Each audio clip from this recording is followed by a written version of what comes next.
Bom dia, tá começando mais um episódio da Lolere, seu podcast jurídico direto, prático e sem juridiquês. Eu sou o Victor. E eu sou a Gisele. Mais uma semana se inicia, pessoal, e vamos com o giro jurídico de hoje. O STJ fixa novos critérios para empresas obterem justiça gratuita. A AGU pede ao Google a remoção de perfis que promovem apostas ilegais. Flávio Bolsonaro participa nos Estados Unidos de audiência sobre possível tarifa adicional sobre produtos brasileiros e o TRT4 suspende penhora contra a SAF da Anapolina por dívida trabalhista do clube original. No destaque Lolerer, o primeiro diagnóstico nacional do CNJ revela superlotação em 2 de cada 3 presídios brasileiros. E na análise disponível no portal Lolerer, a discussão sobre a incidência do novo IRPFM na capitalização de lucros. Muito bem, vamos então para mais uma semana, lembrando que eu e a Gisele não sabemos se estamos felizes ou tristes com a vitória ou derrota do Brasil, né, Gi? Porque a gente tá gravando esse episódio antes do jogo no domingo. Vitor, eu mantenho meu pensamento de que vamos ganhar, então espero que a gente esteja feliz também.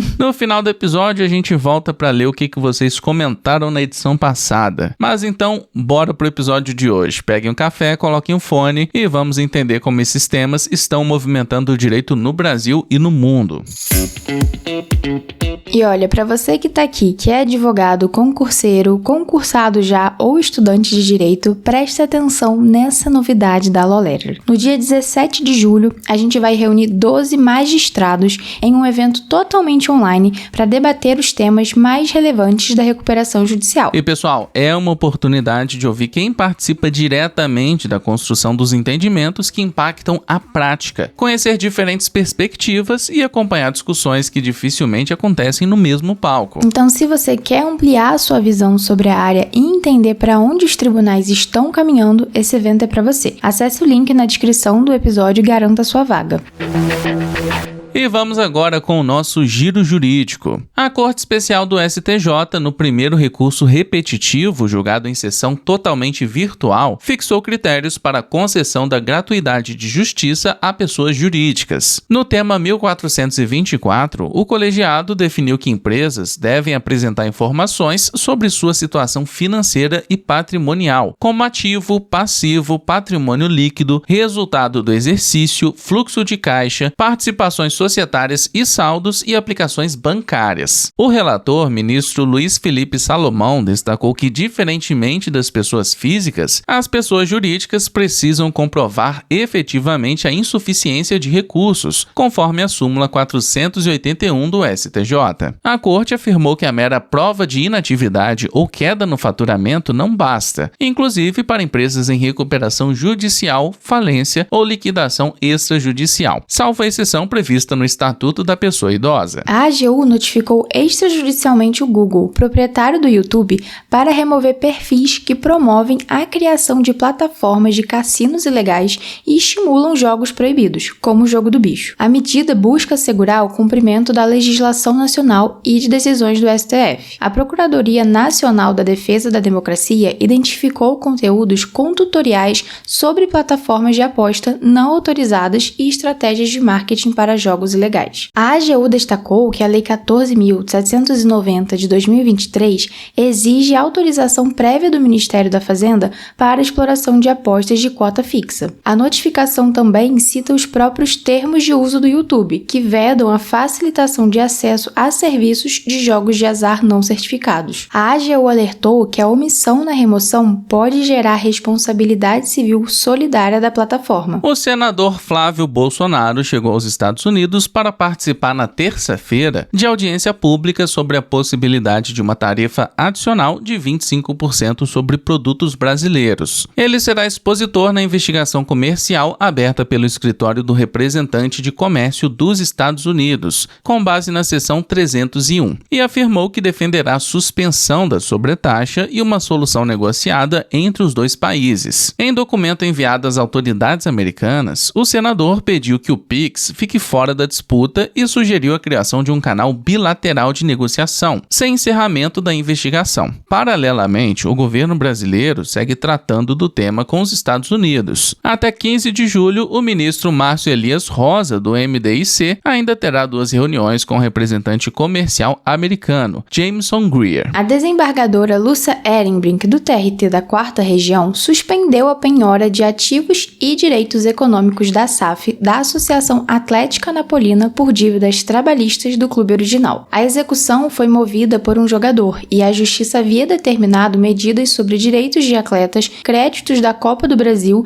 e ativos financeiros da sociedade anônima. Ao conceder efeito suspensivo ao recurso da SAF, a relatora aplicou a Lei 15.427 de 2026, que atribui ao clube original a responsabilidade exclusiva pelas obrigações anteriores à criação da empresa. Para a magistrada, eventual descumprimento dos repasses previstos em lei não autoriza, por si só, o redirecionamento da execução ao patrimônio da SAF, cuja autonomia foi preservada pela nova legislação. As constrições ficam suspensas até o julgamento definitivo do colegiado.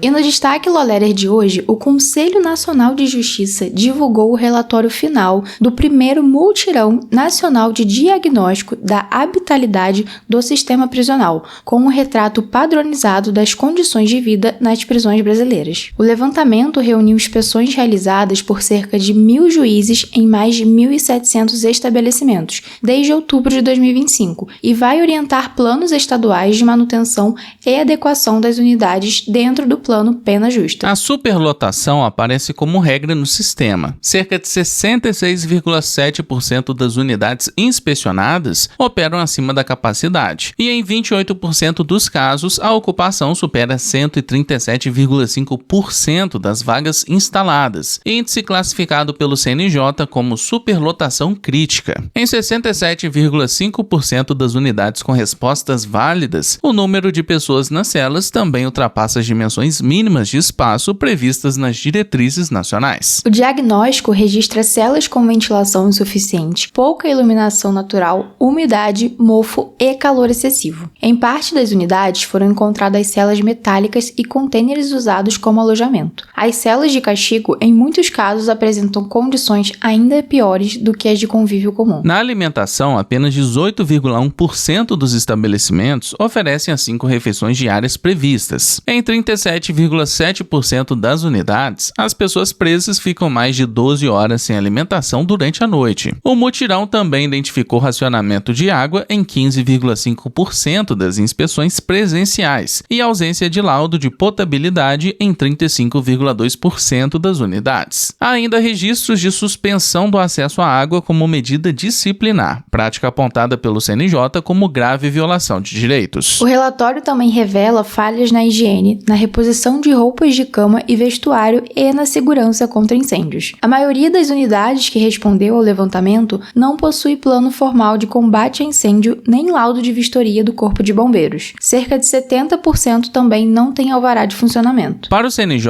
a combinação entre superlotação, precariedade estrutural e falta de regularização compromete a custódia das pessoas presas, as condições de trabalho dos servidores e a própria capacidade do Estado de controlar os estabelecimentos. O diagnóstico confirma a persistência do estado de coisas inconstitucional no sistema prisional, reconhecido pelo STF em 2023, e servirá de base para metas de reforma em cada estado. E a análise de hoje é assinada por Pablo Arruda e Gabriel Vaccari, que está disponível no portal da Lawletter. A Lei nº 15.270 de 2025 instituiu o Imposto sobre a Renda das Pessoas Físicas de Alta Renda, o IRPFM. Pelo artigo 6º-A da Lei 9.250, há retenção de 10% sobre o pagamento, creditamento, emprego ou entrega de lucros e dividendos por uma pessoa jurídica a uma mesma pessoa física, quando o valor superar R$50 mil mensais. A discussão é se essa regra alcança os lucros acumulados utilizados para aumentar o capital social de uma empresa. Para os autores, a resposta é negativa. O ponto de partida está na diferença entre lucro e dividendo. O lucro é o resultado positivo da atividade da sociedade, e enquanto não houver deliberação formal de distribuição, pertence à própria pessoa jurídica. Nessa fase, o sócio tem apenas expectativa de direito. Já o dividendo surge quando a distribuição é aprovada, criando um crédito exigível em favor do sócio. Essa diferença também aparece nos verbos usados pela lei. Pagar, creditar e entregar pressupõem que a sociedade transfira valor ao sócio, o que só ocorre quando o lucro já se tornou dividendo. O verbo empregar tem outra estrutura, significa destinar recursos a uma finalidade. Na capitalização de lucros, a sociedade emprega valores em seu próprio patrimônio. O recurso deixa uma conta de resultado e passa para uma conta de capital, dentro do balanço da empresa. Não há pagamento ao sócio, não há crédito, não há entrega e não há destinatário externo. O lucro não sai da sociedade para a pessoa física. Também não existe fluxo financeiro que permita retenção na fonte. A operação é contábil, não há saída de caixa, transferência de numerário ou valor entregue ao sócio. Sem pagamento ou disponibilidade econômica e jurídica para a pessoa física, faltam elementos do fato gerador do imposto de renda previstos nos artigos 43 e 44 do Código Tributário Nacional. A análise também aponta um problema societário. Para reter o imposto em uma capitalização de lucros, seria necessário atribuir menos cotas ao sócio sujeito à tributação, alterando sua participação proporcional no capital social. Isso poderia gerar diluição involuntária e redistribuição de participação entre sócios sem deliberação, aporte ou contrapartida, em desacordo com as regras de participação proporcional previstas no Código Civil e na Lei das Sociedades por Ações. Há ainda uma questão constitucional. O aumento de capital com lucros acumulados representa reinvestimento na empresa. O sócio deixa de retirar o valor como dividendo e aceita manter o recurso exposto aos riscos do negócio. Se essa escolha sofrer a mesma tributação de 10% aplicada à retirada imediata dos lucros, o reinvestimento passa a ser economicamente menos racional. Paga-se o mesmo imposto, mas com risco maior. Para Pablo Arruda e Gabriel Vaccari, essa interpretação desestimula a capitalização produtiva e entra em tensão com a livre iniciativa, a função social da empresa e o papel indutor do Estado no desenvolvimento econômico, previstos nos artigos 170 e 174 da Constituição. A conclusão é que a capitalização de lucros não realiza a hipótese de incidência do IRPF-M. E mesmo que se tentasse aplicar o imposto a essa operação, a tributação enfrentaria questionamentos de constitucionalidade por penalizar o reinvestimento produtivo. E essa é uma das análises publicadas no portal da Loléria. Se você é advogado e quer ampliar sua presença online com uma leitura própria sobre temas jurídicos atuais, envie seu texto pelo link na descrição.